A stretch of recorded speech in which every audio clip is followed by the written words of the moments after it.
service, always staying true to our highest selves.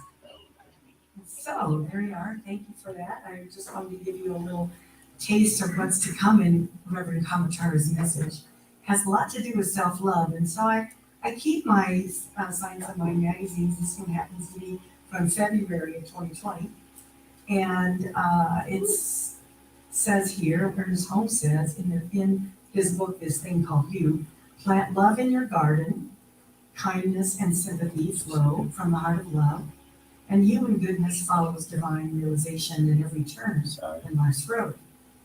And then the author of this particular little thing, it was for February 15th, healthy self-love is not narcissism.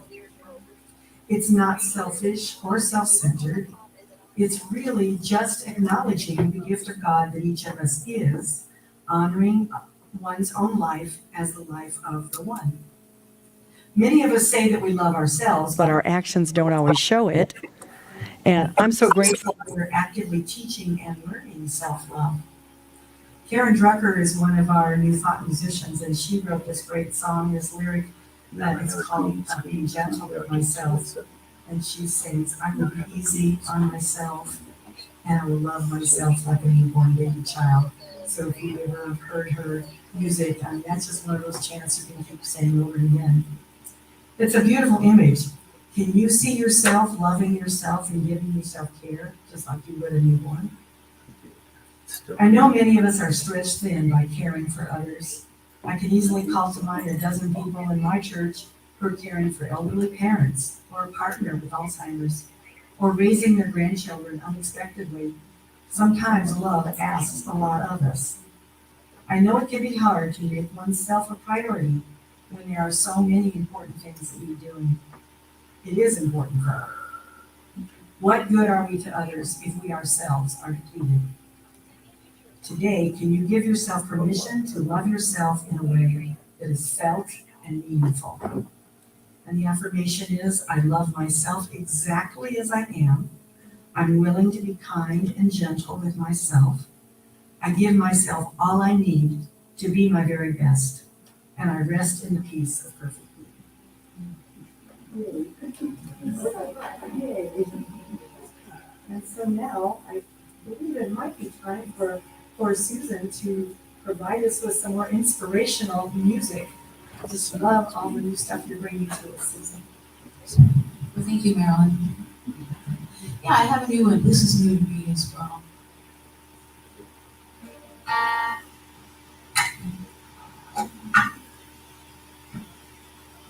So this is a song by, I'm not sure I'll pronounce his name right, but it's Bob Seema? Okay. Seema, S-I-M-A. And I know these new songs can go by in a hurry, and you think, what is she talking about? So I'm just going to give you a line that's very prevalent throughout this song, so you can kind of process it. Okay? So here we go. Hurt people, healed people, heal people. Got it?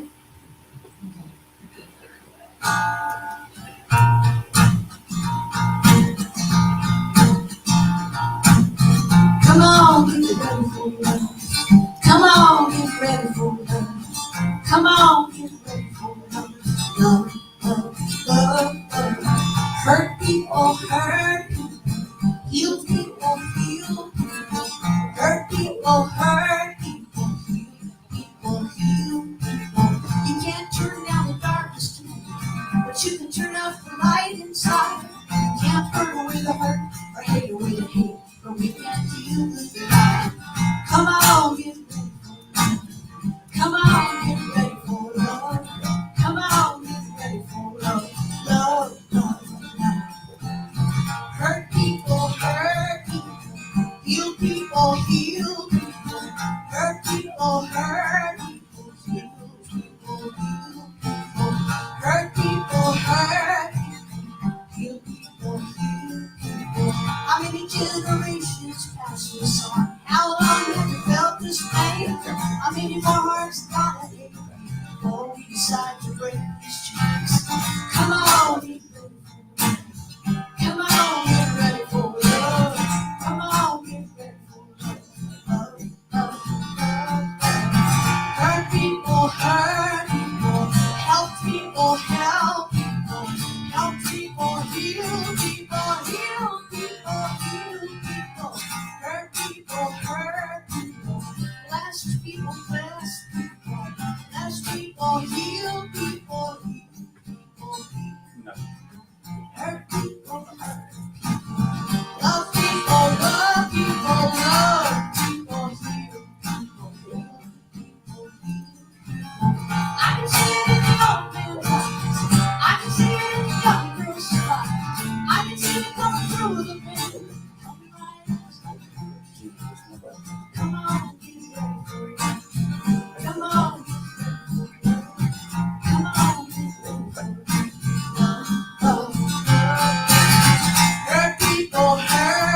people, heal people, hurt people, hurt people, but heal people, hurt people, heal people, heal people, heal people, heal people. How many generations have passed this on? How long have we got to feel this way? How many more hearts got to break before we decide to break the chain? Come on, get ready for love. Come on, get ready for love.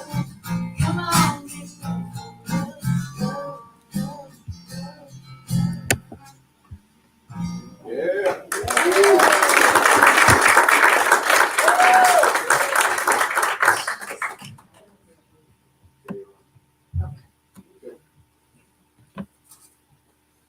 Whew, well, Spirit is in the house.